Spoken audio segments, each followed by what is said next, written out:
Baik, Assalamualaikum warahmatullahi wabarakatuh. Perkenalkan, nama saya Naira Nafisa dengan NIM 1232264. Di sini saya akan melakukan uji kerentanan pada web application, yaitu di VWA, dengan menggunakan Kali Linux untuk menjalankan di VWA-nya, serta menggunakan virtual machine-nya itu VMware untuk menjalankan si Kali Linux ini. Oke, langsung saja saya sudah membuka Kali Linux-nya. Nah, untuk buka DVWA-nya, kita pastikan bahwa MySQL sudah di-running atau sudah dijalankan untuk menjalankan DVWA-nya, karena DVWA itu tidak bisa dijalankan kalau MySQL atau Apache 2-nya itu tidak ke-start. Oke, cara mengeceknya, sini saya sebenarnya sudah menjalankan. Saya status MySQL. Ini diperbesar aja biar kelihatan.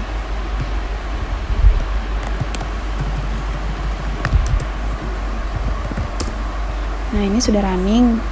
Nah, untuk menjalankannya bisa di start sini.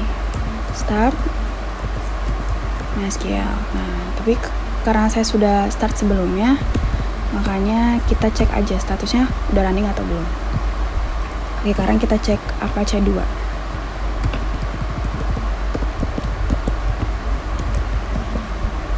Status Apache 2. Ini juga sudah running. Kemudian kalau kita cek MariaDB coba. Oke, ini juga sudah running ya. Artinya di VWA sudah bisa dijalankan di Kali Linux. Atau sebenarnya kita juga bisa sih menggunakan SSH di Windows, tapi karena saya mau melakukan pengujian SQL Map juga di Kali Linux, jadi saya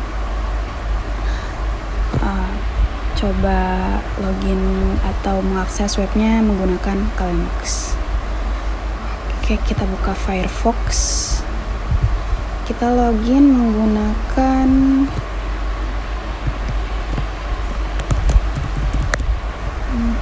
IP Kali Linux, IP private dengan target sistemnya.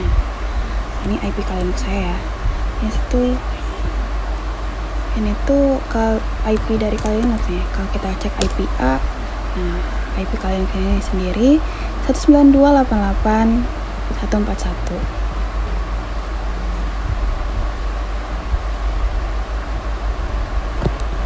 Oke.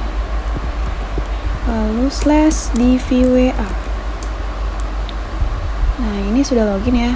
Tapi sebelumnya nih, kalau kita belum login terlebih dahulu, coba kita logout. Ini kita login menggunakan admin, passwordnya itu password. Kemudian login. Nah, di sini banyak untuk pengujiannya. Bisa brute force, command injection, file inclusion, file upload, SQL injection, XXS, JavaScript, dan lain-lain. Cuma nanti kita mengujinya hanya beberapa saja, karena di sini banyak dan memakan banyak waktu juga kalau kita mengujinya semuanya. Karena videonya maksimal 15 menit, jadi saya mungkin akan mau mencoba SQL injection terlebih dahulu. Oke, sebelumnya di VWA security-nya itu di set dulu menjadi low, tapi karena saya sudah set menjadi low, sebelum kalau misalnya default-nya itu impossible biasanya, tapi karena sebelumnya saya sudah set menjadi low, lalu submit. Nah, di sini kita coba input parameter dari SQL injection. Di sini kita mau uji kalau apakah seberapa kerentanannya dari SQL injection ini.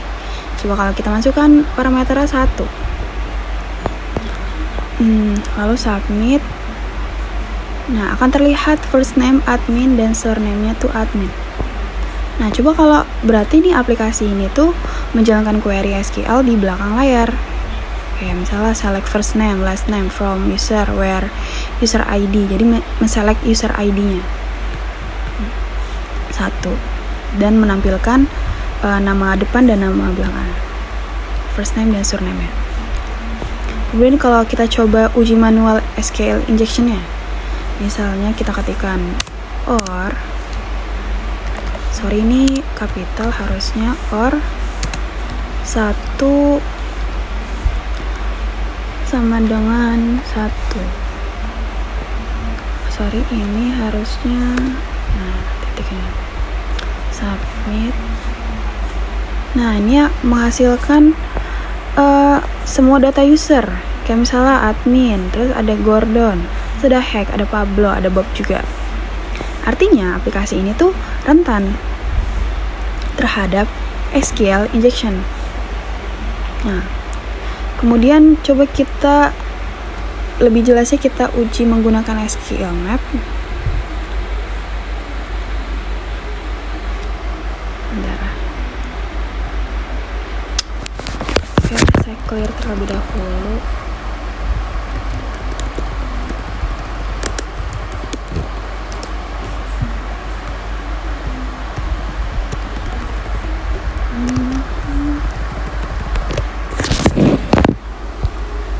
Nah, sebelumnya saya sudah mentargetkan atau mencoba menggunakan SQL Map. Nah, oke. Karena tadi kan kita tuh ngambil atau mencuri cookie-nya dari sini. Saya pakai cookie editor. Nah, ini PHP SID-nya itu di copy aja. Kemudian dipastakan ke dalam kodenya ini. Disesuaikan dengan ini PHP SSID-nya. Ini disesuaikan.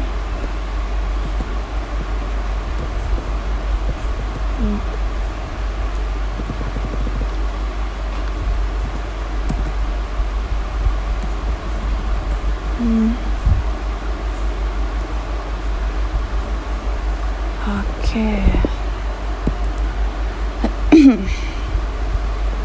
Nah ini tuh fungsinya apa? Fungsinya itu untuk mendeteksi apakah parameter ID-nya itu rentan dan menampilkan database yang tersedia. Oke, kalau kita enter, akan menampilkan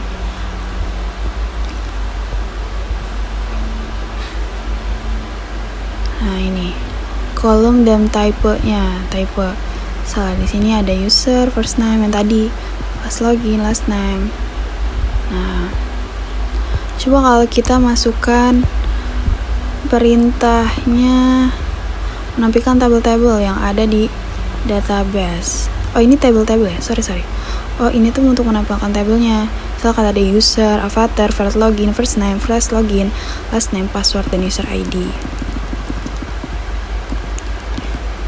Nah kalau yang ini baru menampilkan available database-nya. Tapi kan sebelumnya kalau saya mau install di VWA itu kan saya membuat database di VWA terlebih dahulu. Nah ini jadi tersedia database-nya tuh di VWA.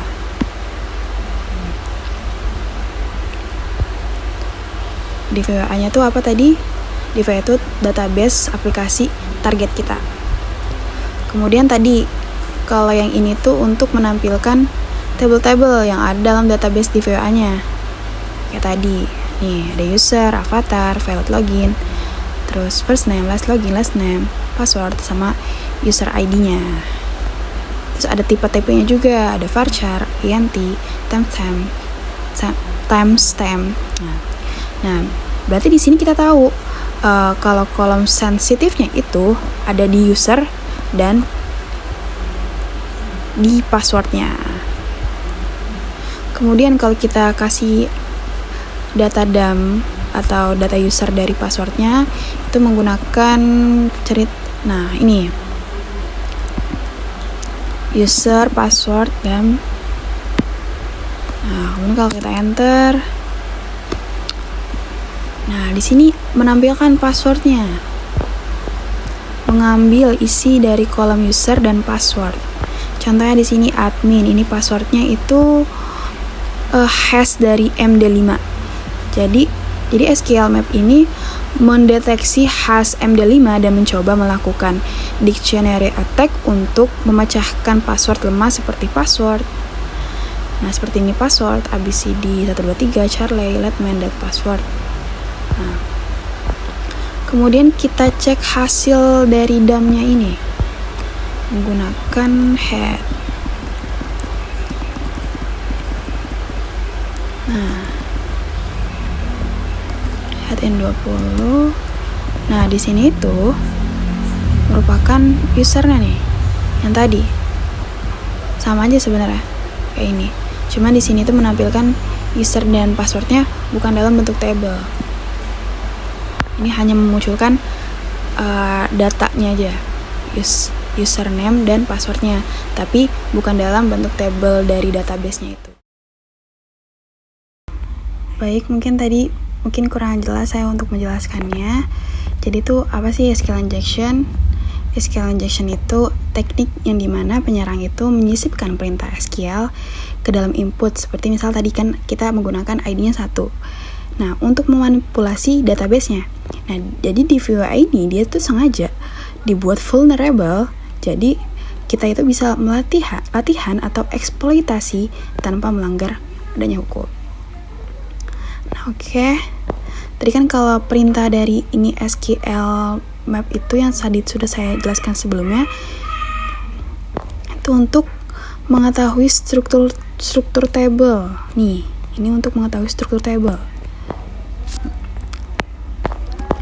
Nah, yang ini itu yang union query itu untuk nih ID itu ID itu adalah parameter get yang rentan terhadap SQL injection. Nah, jadi SQL map ini menemukan dua tipe injeksi, yaitu time-based blind dan union query. Time-based blind itu menguji dengan fungsi misalnya sleep 5 nih. Misalnya kita menggunakan sleep 5 untuk melihat apakah query-nya itu berjalan. Kalau misalnya responnya lambat, injeksinya itu berhasil. Nah, kalau union query itu menggabungkan hasil query tambahannya. Jadi SQL map ini otomatis mendeteksi bahwa backend-nya adalah database, yaitu versi dari MariaDB-nya. Nah, ini DBMS. Nah, MariaDB fork. Nah, hasilnya ini berupa table dan tipe-tipenya yang memiliki 8 kolom, 1, 2, 3, 4, 5, 6, 7, 8. Pokoknya ini adalah target sensitif untuk pengujiannya. Kemudian di sini ada mengenai database-nya. Tadi kan oke, mungkin ini tadi saya udah menjelaskan sebelumnya kalau ini tuh sebelum saya buka di VWA-nya, saya buat database di VWA terlebih dahulu. Itu database-nya di VWA dan ini mungkin dari database saya sebelumnya. Fungsinya apa? Fungsinya untuk menampilkan semua database yang ada di server targetnya. Kemudian column user. Oke, tadi information schema ini dari bawaan MySQL yang berisi meta informasi tentang semua tabel dan kolom. Nah, kemudian yang tadi ini itu SQL Map berhasil mengekstrak 5 akun pengguna. Jadi password ini masih dalam bentuk hash atau MD5. Panjangnya itu 32 karakter. Jadi SQL Map itu mendeteksi hashnya dan menawarkan untuk cracking otomatis. Misalnya kalau SQL Map mendeteksi hash MD5, dia menanyakan, do you want to crack them via a directory based attack? Mana ya?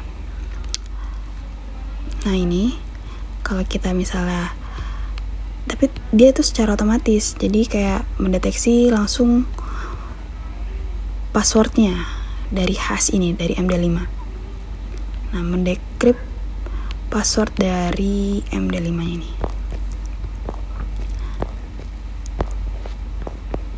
Oke,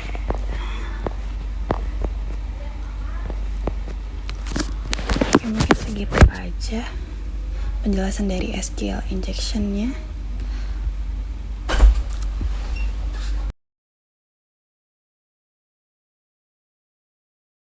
Kemudian ini saya sudah membuat rekomendasi dari mitigasi SQL injection, yaitu yang pertama,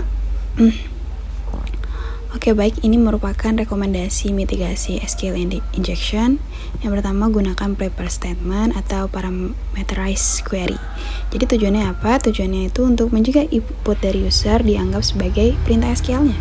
Jadi biasanya tuh SQL injection itu terjadi karena programnya tuh langsung menggabungkan input user ke query SQL. Misalnya tadi SQL parameter ngambil parameter ID, jadi semua datanya itu bisa ditampilkan. Makanya gunakan prepare statement yang dimana input diperlakukan hanya sebagai data, bukan bagian dari perintah SQL. Nah, contohnya ini. Nah, mungkin dengan cara ini apapun inputnya, jadi tidak bisa memanipulasi query kayak tadi, bisa manipulasi ID atau parameter yang lain gitu. Terus yang kedua itu melakukan validasi dan sanitasi input. Tujuannya apa? Tujuannya untuk mencegah input berbahaya dikirim database. Jadi selalu periksa tipe data dari input user ID yang seharusnya angka, jadi menolak input yang berisi huruf atau simbol. Nah, kayak tadi misalnya simbolnya simbol kayak gini nih. Nah, kayak gini, atau simbol apa gitu. Nah, selain itu, batasi panjang input yang menggunakan whitelist, misalnya hanya menerima karakter tertentu. Kemudian yang ketiga, batasi hak akses dari akun database. Tujuannya apa? Tujuannya untuk mengurangi dampak jika terjadi serangan. Contohnya, gunakan akun database dengan hak minimal. Misalnya, aplikasi web hanya boleh select atau update, jadi nggak boleh drop atau delete table.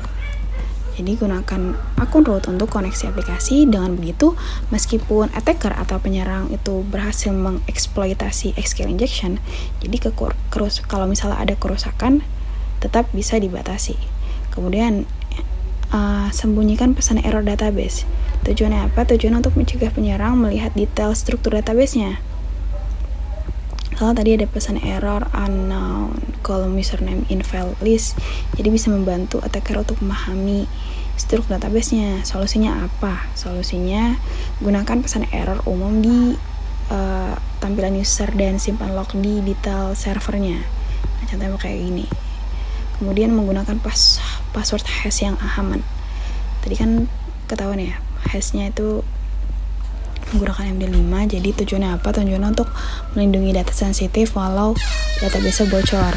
Jadi menghindari penggunaan MD5 atau SHA-1 karena mudah dipecahkan. Mungkin menggunakan algoritma hashing kayak bcrypt atau argon 2. Jadi ini yang keenam itu menggunakan web application atau firewall. Tujuannya apa? Tujuannya untuk melindungi aplikasi dari pola serangan umumnya, menggunakan seperti Mouse Security yang dapat mendeteksi pola serangan SQL injection dan memblokirnya sebelum mencapai aplikasi. Kemudian terakhir, memonitoring dan pengetesan secara berkala. Tujuannya itu untuk mendeteksi dini celah baru sebelum diserang. Contohnya itu tadi pentest itu berkala, misalnya menggunakan SQL Map atau Burp Suite. Tapi tadi kan kita atau saya itu menggunakan SQL Map. Kemudian audit log akses database, kemudian memperbarui framework dan library yang digunakan. Jadi kesimpulannya itu, SQL injection itu bisa dicegah dengan cara menulis kode yang aman, memvalidasi input, membatasi hak akses, dan menerapkan pertahanan berlapis seperti WAF dan hashing yang kuat. Nah, langkah-langkah ini wajib diterapkan pada setiap aplikasi web yang terhubung ke dalam database. Apalagi kalau misalnya kita itu ingin membuat suatu aplikasi, misalnya Academic Bakery, dan aplikasi-aplikasi lainnya membutuhkan login dan password agar data itu aman dari SQL injection sehingga mencegah akses yang tidak sah. Oke, mungkin sekian video dari saya, kurang lebihnya mohon maaf. Assalamualaikum warahmatullahi wabarakatuh.